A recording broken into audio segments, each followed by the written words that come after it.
तो MHCU की अगली मूवी थामा रिलीज हो चुकी है, जिसमें लीड रोल में हमें आयुष्मान और रश्मिका देखने को मिलने वाले हैं। तो ओवरऑल इस मूवी का फर्स्ट हाफ पूरा इस चीज पे बेस्ड था कि ये जो नई प्रजाति पाई गई है ये वेम्पायर्स ना होके बेताल कहलाए जाते हैं, और साथ में इन्होंने हमें बहुत सारे डिफरेंसेस भी बताए हैं एक वेम्पायर और बेताल के बीच में। तो ये बेताल कैसे पैदा हुए, ये कहाँ से आए और इनका ओरिजिन क्या है, हमें ये सब पूरा एक्सप्लेन किया जाता है। और इंटरवल से पहले का सीन काफी स्लो मोशन में चल रहा होता है, जिसमें हमें पूरी लव स्टोरी का एंगल दिखाया जाता है आयुष्मान और रश्मिका के बीच में, कि रश्मिका ने उसको कैसे वेम्पायर बनाया, फिर उसको कैसे वो ट्रेनिंग दे रही है उसकी पावर्स को पहचानने के लिए। और यहाँ पे सारा कॉमेडी करने का बेड़ा दोनों बाप बेटे ने उठाया था, मेरा मतलब है परेश रावल और आयुष्मान खुराना ने, जिसमें वो आपस में एक दूसरे का मजाक उड़ाने की बड़ी कोशिश करते हैं, पर उसमें इतनी हंसी नहीं आ रही थी। काफी एवरेज टाइप जोक्स फील हो रहे थे, मतलब कहीं कहीं तो हंसी आ रही थी, बट कहीं कहीं लग रहा था कि जबरदस्ती कॉमेडी उसेड़ी हुई है। तो इंटरवल था तो यही लग रहा था कि काफी स्लो मूवी है, बट असली बवाल शुरू होता है इंटरवल के बाद। और यार जब मूवी में भेड़िया की एंट्री होती है तो सबसे तगड़ा सीन था वो, जिसमें हम वरुण धवन को ट्रांसफॉर्म होते हुए देखते हैं, वो थके हुए हस्की वुल्फ से एक वेयरवुल्फ में,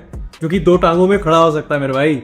वो आपने ट्रेलर में देख ही लिया होगा। और उसके बाद हमें बहुत ही इंटेंस फाइटिंग सीन दिखाया जाता है बेताल और भेड़िया के बीच में, जिसमें मैं ये तो नहीं बताऊंगा कि कौन जीता, ये आप मूवी देख के खुद चेकआउट करना। और यही मुझे MHCU की सबसे खास बात लगती है कि ये आपस में सारे यूनिवर्स को कनेक्ट करके मेंटेन करके लेके जाने की कोशिश कर रहे हैं आगे तक, और इन्होंने सारी मूवीज को आपस में इंटरकनेक्ट भी किया हुआ है। और नवाजुद्दीन सिद्दीकी को यहाँ पे सबसे पावरफुल बेताल दिखाया गया है, इसलिए वो उन सबका थामा है और वो कितने 100 सालों से इन पर राज कर रहा था। बट हाँ, नवाज का स्क्रीन टाइम इस पूरी पिक्चर में सिर्फ 15 से 20 मिनट का है, तो उनसे ज्यादा उम्मीद लगा के मत ही चलना, क्योंकि वो अभी तक अपने किक वाले रोल में ही घूम रहे हैं।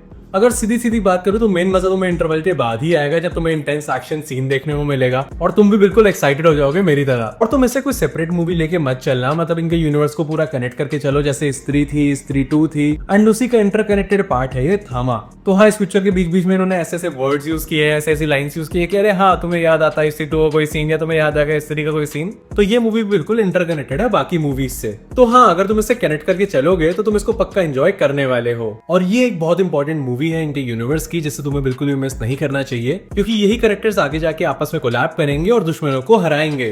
ओवरऑल ये मूवी मुझे बहुत तगड़ी लगी, एंड कुछ कुछ सीन्स में तो इन्होंने बिल्कुल आग लगा दी थी।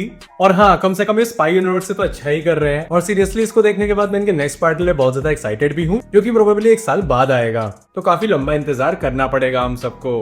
तो ये थे मेरे विचार इस मूवी को लेके। मैं मिलता हूँ आपसे अगली वीडियो में। Till then, thanks for watching the Jolly Singh show.